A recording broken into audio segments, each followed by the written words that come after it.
जय श्री कृष्णा। राधे राधे। हर हर महादेव। स्वागत है आपका हमारे चैनल सुविचार संग्रह में। आज हम आपको कार्तिक मास में प्रतिदिन सुनी जाने वाली एक बहुत ही प्यारी और शिक्षाप्रद कथा सुनाने जा रहे हैं।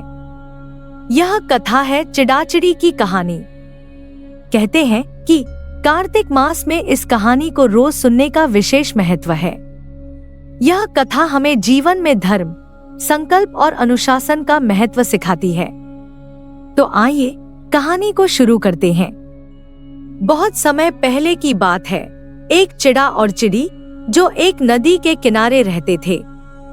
जैसे ही कार्तिक मास का पावन महीना शुरू होता, चिड़ी हर सुबह स्नान कर भगवान की पूजा करती और पुण्य कमाती। वह चिड़े से भी कहती कि वह भी इस पवित्र मास में स्नान करे, भगवान विष्णु का स्मरण करे, ताकि उसे भी पुण्य फल प्राप्त हो। लेकिन चिड़ा आलसी था। उसे यह सब बातें बेमतलब लगती थी। वह हर बार चिड़ी की बात को टाल देता और कहता, अरे इतना बड़ा क्या हो जाएगा अगर मैं एक दिन स्नान न करूं? भगवान को मेरे स्नान से क्या लेना देना है। चिड़ी उसे बार बार समझाती कि कार्तिक मास में स्नान और पूजा करने से जीवन में सुख शांति आती है, लेकिन चिड़ा उसकी बात को नजरअंदाज कर देता।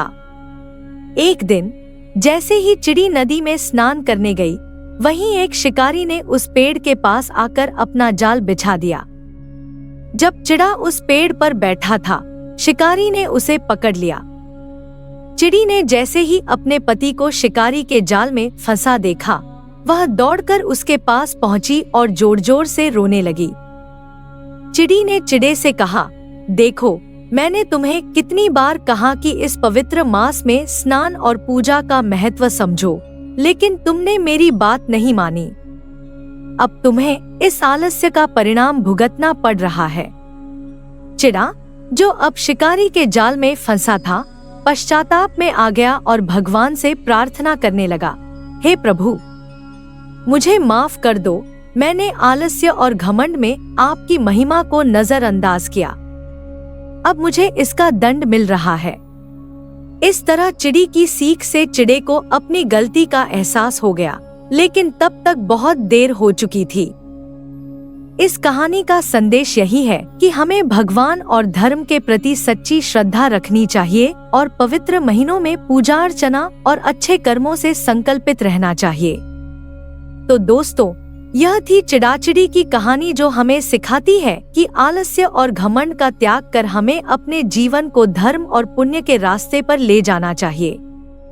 अगर आपको यह कहानी अच्छी लगी है तो हमारे चैनल सुविचार संग्रह को लाइक, शेयर और सब्सक्राइब करना न भूलें। और हाँ, अपनी राय हमें कमेंट में जरूर बताएं। धन्यवाद।